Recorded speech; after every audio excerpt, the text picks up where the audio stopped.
बिस्मिल्लाहिर्रहमानिर्रहीम, अस्सलाम वालेकुम। स्टार्ट करते हैं आज का सेशन। आज की सेशन में हम बात करेंगे एक नए प्रोजेक्ट के ऊपर। जैसा कि डिमांड आ रही थी कि बड़े प्रोजेक्ट्स दिखाए जाएं और उनके एलिवेशन दिखाई जाए, तो ये प्रोजेक्ट ऑलरेडी हम कंप्लीट कर चुके हैं और इस पर जो कंस्ट्रक्शन है वो भी मुकम्मल हो चुकी है।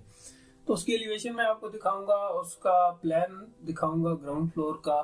अगर आपने हमारा चैनल सब्सक्राइब नहीं किया तो सब्सक्राइब कर लें, लाइक करें, कमेंट करें, शेयर करें।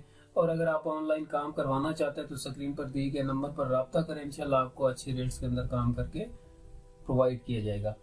So let's start. सबसे पहले उसकी एलिवेशन देख लेते हैं। तो ये रही उसकी एलिवेशन। ये उसका पर्सपेक्टिव व्यू है जिसमें आपको इस साइड से भी नजर आ रहा है और इस साइड से भी नजर आ रहा है। माशाल्लाह बहुत ही जबरदस्त प्रोजेक्ट था। इसका दूसरा व्यू फ्रंट व्यू है, वो भी मैं आपको दिखा देता हूँ। ये रहा इसका फ्रंट व्यू। तो अब हम चलते हैं इसके ग्राउंड फ्लोर के ऊपर, 2D प्लान के ऊपर। तो उसमें क्या क्या है, किस तरीके से हमने ऑर्गेनाइजिंग की है, उस पर अभी हम बात करते हैं। सो व्यूअर्स, ये आ गया इसका 2D प्लान। इसमें हम बात करेंगे, इसका ओवरव्यू लेंगे। सबसे पहले अगर आप देखें तो मेन गेट आ गया। मेन गेट के बाद हमारे पास ड्राइववे आ गया। डायमेंशन यहाँ पर मेंशन की गई है। इस साइड पे जितना भी एरिया है उसमें लॉन आएगा।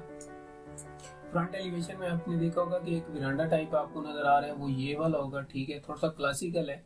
इस साइड पे कार पोर्च आ गया 20x16 का। और इधर आप देखें कि मेन एंट्रेंस से पहले यहाँ पर एक डोर है ड्राइंग रूम का। ये बेसिकली हमारे क्लाइंट की रिक्वायरमेंट थी कि बिल्कुल आउटसाइड पे एक डोर दिया जाए। तो उसके बाद यहाँ पर आप देख सकते हैं कि हमारे पास मेन एंट्रेंस आ गई। अगर ड्राइंग रूम की बात की जाए तो 19x20 का बहुत बड़ा ड्राइंग रूम है और इसके साथ ही अटैच है बाथ 6x6 का। नेक्स्ट हम अंदर चले गए और अंदर जाते ही इस साइड पे हमारे पास सबसे पहले स्टेयर केस आ गया। काफ़ी साइज में बड़ा है, 16x14 का है। और थोड़ा सा आगे जाएं तो एक और दरवाज़ा है। ये छोटा दरवाज़ा जो बेसिकली कनेक्ट कर रहा है हमारे इंटीरियर के साथ हमारे ड्राइंग रूम को। और यहाँ पर अगर देखा जाए तो डाइनिंग भी है और डाइनिंग को एक डोर है। अगर ये दरवाज़ा बंद कर दिया जाए तो घर के अंदर वाले जो भी पर्सन्स हैं वो इस डाइनिंग को यूज़ करेंगे। और अगर आपका गेस्ट यानी कि आपके आ जाते हैं तो फिर आप ये दरवाज़ा बंद कर देंगे और इस दरवाजे को खोलकर इसको यूटिलाइज कर सकेंगे। ठीक है।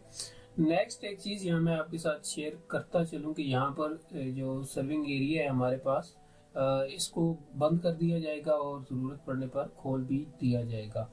और यहाँ पर देखें कि ओपन टू स्काई एरिया यहाँ पर और 6x6 3 इसका यहाँ से साइज है। 4 फीट यहाँ पर साइज मेंशन किया गया है। मजीद इसकी जितनी भी डिटेल है वो हमारी वर्किंग फाइल्स के अंदर है। यहाँ पर एक वेंटिलेशन है यानी कि विंडो है कि डाइनिंग के अंदर जो रोशनी और हवा है वो यहाँ से आए। इस साइड पे हमारे पास एक लाउंज आ गया। ठीक है, लाउंज को एक विंडो कार पोर्च से, एक open to sky back side पे जो एरिया है उसमें से है। 26×4x18 इसका साइज है। और आगे हम अगर चले तो हमारे पास यहाँ पर एक किचन आ गया। 14×8x10 इसका साइज है। और इसकी भी ventilation open to sky area जो बैक साइड पे उसमें है।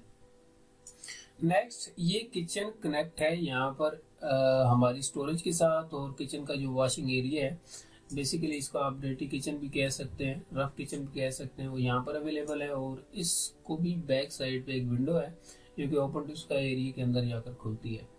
इस साइड पे अगर देखा जाए तो हमारे पास एक छोटी सी लॉबी यहाँ पर बनती है 7×3x5/6 की। और यहाँ पर एक डोर है। ये हमारे पास मास्टर बेडरूम है 16×18 का। ड्रेसिंग है साथ में, आप देख सकते हैं 5×3=8 इसकी ड्रेसिंग है। और वॉशरूम का जो साइज है वो 10×3 है।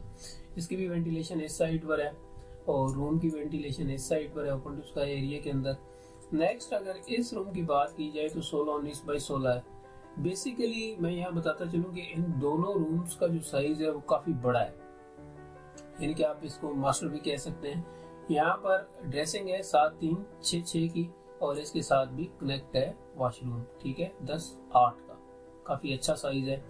और इस साइड पे विंडो है हमारे बेडरूम की बाहर जाने के लिए। यहाँ पर एक दरवाज़ा भी है और ओपन टू स्काई एरिया यहाँ पर अवेलेबल है। ठीक है, इस साइड पे कुछ छोटा मोटा लॉन भी आप बना सकते हैं आसानी के साथ। सो ये था इसका ग्राउंड फ्लोर। तो व्यूअर्स, आपको आई होप कि अगर आप बड़ा प्लान बनाना चाहते हैं या बड़ा प्रोजेक्ट बनवाना चाहते हैं तो ये प्लानिंग कारगर साबित होगी। सो मिलते हैं नेक्स्ट सेशन में। तब तक अपना ख्याल रखिएगा, दुआ में याद रखिएगा। अल्लाह हाफिज़।